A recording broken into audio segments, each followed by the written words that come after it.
Well, all of these back and forths and who's considered for what, and then the media thing, and then holding the New York Times out, I'm going to meet with them, I'm not going to meet with them. The meeting is back on in 15 minutes. Charlie Gasparino, Mercedes Schlapp, Bauman, on what this means for the New York Times. Obviously, Charlie, he's holding out the Times as an example of particularly egregious behavior. And then I noticed a column by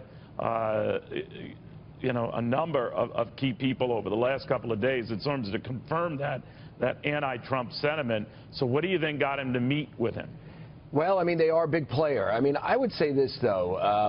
He's now the president-elect, and I didn't like the Times coverage of him. I thought it was completely one-sided. I mean, considering just the potential illegality of the Clinton Foundation and to be just driving home everything against Trump during the campaign, it was clearly one-sided. That being said, I will say this. What they did today was actually a good thing. The publisher, the guy that's at the top of the paper, is going to have an off-the-record meeting with Donald Trump.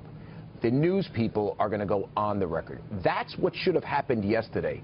It's no problem for the business people, Jeff Zucker, our bosses, to go and meet with Donald and let him hear what he has to say. The real problem yesterday was when those quasi-reporter anchors agreed to give up like any ability to ask Donald a question. That was way out of line. And then what we have to hear is what happened between them and the president-elect based on off-the-record stuff from the New York Post. I mean, but we found out, didn't we? We found out. We found out, but we don't know. We don't know exactly. But, Mercedes, what we found out is that true to Donald Trump's worst suspicions about the media, they have big mouths. And word blurted out. Now, again, not in an official capacity, Neil, but enough that we found out, right? I Neil, definitely you don't have a big mouth, do you? I mean, seriously. No. I was on the air. How could I? I have to say, this is like a media soap opera, right? It's like who's saying what, who's not saying something. I mean, it's just the back and forth is just fascinating to watch from an outsider's perspective. Well, we're fixated on ourselves. You have to remember, by the way, how is my hair? Let me, one second. But we are fixated on ourselves, so you have to understand.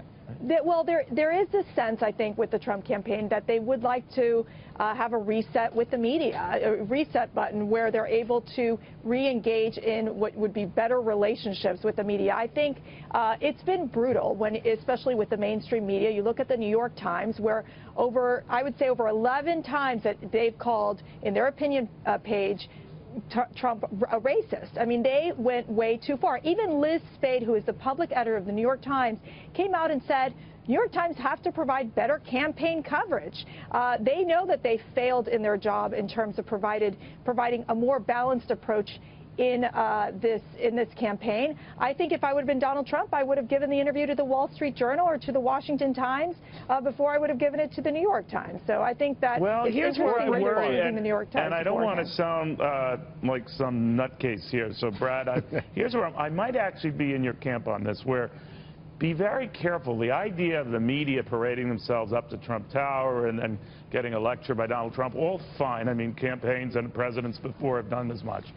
But it could be a very chilling precedent. In other words, where they would think twice about any critical piece on an administration or administration officials. Brett, what do you think of just that, Brett?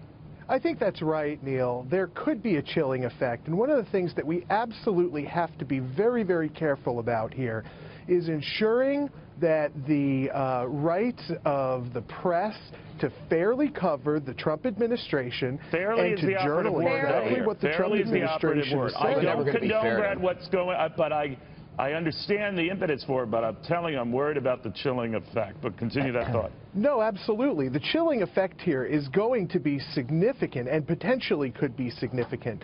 And there's no question in the world that Trump is trying to work the refs here in a way that is going to lend itself to the American people not necessarily getting both sides of the story because reporters are worried about access, etc.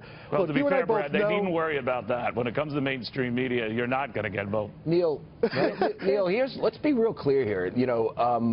You and I both agree, Neil, that the New York Times was far from fair. Remember, right before the election, I said if he should should win, the New York Times tower is going to implode into the sea, which it almost did, into the Hudson River. Now, but here's the reality here of Donald Trump. You don't want him managing the news. Neil, put yourself out. Look what you did.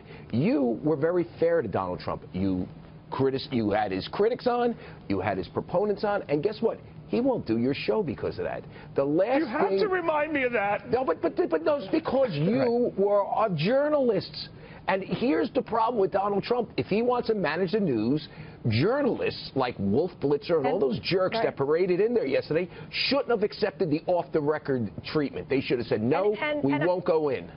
And Neil, he has bigger fish. Trump has bigger fish to fry. He's got to deal with world leaders, and he's got to deal with the serious economic and national security problems that America is facing. That is where his focus should be. You don't sully yourself with this. I don't think it's just like when he laughed to the Hamilton crew for whatever they said to the American people. It's a sideshow. The media fight is a sideshow. He should have his comms director be basically the one negotiating these deals with the New York Times or with the networks. And Trump should just focus on the American people. We already know the American people. You've already canceled your subscription to New York Times, right? I canceled my subscription to the New York Times when they supported the war in Iraq. So. Very good, very good. Brad turns it around, gets back in the past. All right, guys, thank you all very, very much. We will see.